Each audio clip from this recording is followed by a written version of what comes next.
ang unang-unang dapat nating isipin, di tayo dapat magtaka kung tayo ay dumadaan sa pagsubok. Talagang natural yun. Talagang dadaan tayo sa pagsubok. Pagka tayo dumadating sa mga pagsubok, ang sabi ng Biblia, dapat nating tandaan, hindi ka pababayaan ng Diyos.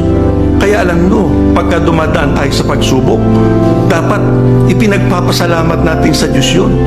Sapagkat doon gusto niyang mahayag yung kanyang plano sa atin.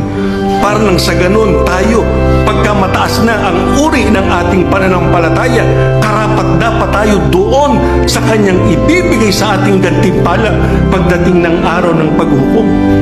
Kaya kung merong pagsubok, una, tandaan natin, hindi tayo pababayaan ng Diyos.